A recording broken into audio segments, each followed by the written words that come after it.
अगर आप अपने जीवन और सफलता की डोर किसी और की उम्मीद पर छोड़ देंगे तो ये जीवन की सबसे बड़ी भूल है आपका। भगवान ने आपको अपनी बुद्धि और विवेक दिए हैं ताकि आप खुद पर भरोसा रखकर आगे बढ़े और सफलता हासिल करें। अगर आप खुद पर और अपनी योग्यता पर विश्वास रखते हैं तो आज नहीं तो कल आपको सफलता जरूर मिलेगी।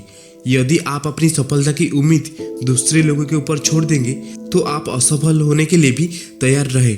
मैं ये नहीं कहता कि आप किसी चीज़ से उम्मीद ना रखें, बल्कि मैं इस बात पर जोर देता हूँ कि आप किसी भी चीज़ से उतनी ही उम्मीद रखें कि उम्मीद टूटने पर भी आप मजबूती के साथ खड़े रहे और एक बार फिर नई शुरुआत कर सके।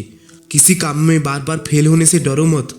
आप जिस भी काम में हाथ डालते हो आप हर बार फेल हो जाते हो और फेल होने के डर से आप एक नई शुरुआत नहीं कर सकते हो और आपका पूरा जीवन इस डर में ही निकल जाता है कि आपने अगर कोई नया काम शुरू किया तो वो भी फेल हो जाएगा। मैं आपको विश्वास दिलाना चाहूँगा कि आप हार मानने की बजाय हर काम को सही तरह से करने का निर्णय ले।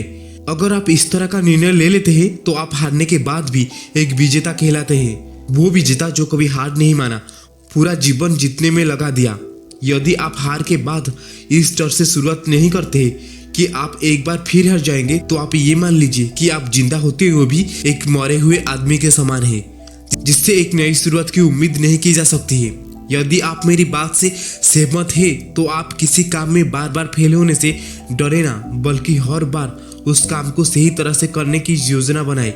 आपको हर काम में सफलता जरूर मिलेगी। अगर आप चाहते हैं कि आपका हृदय पवित्र हो और उसमें भगवान का वास हो तो आपको बस यही करना है कि आप दूसरों की मदद करें, किसी की निंदा ना करें।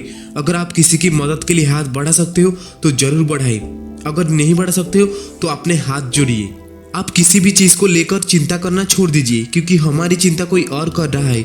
इसीलिए आप चिंता छोड़ो, उस काम पर पूरा फोकस लगा दीजिए जिससे आप अपने जीवन को बेहतर बनाने के लिए करना चाहते हैं। अगर ये सब करते हुए भी आपके साथ कुछ भी बुरा हो जाता है तब भी आपको बिना रुके अपनी मंजिल तय करनी होगी, आगे बढ़ना होगा आपको, क्योंकि हमारे साथ जो कुछ भी बुरा या अच्छा होता है ये सब कुछ पहले से ही तय होता है। इसीलिए इस बारे में चिंता करके आप अपना समय बर्बाद करेंगे और कुछ नहीं। भलाई हमारी इसी में है कि हमें बिना परेशान हुए अपने बहुमूल्य काम को पूरा कर लेना चाहिए। भगवान हमारे बारे में सब कुछ पहले से ही तय करके रखे हैं, बस हमें चिंता छोड़ना चाहिए, लगातार प्रयास करते रहना चाहिए। अंत में हमें जो मिलना है वो हमको मिल जाएगा।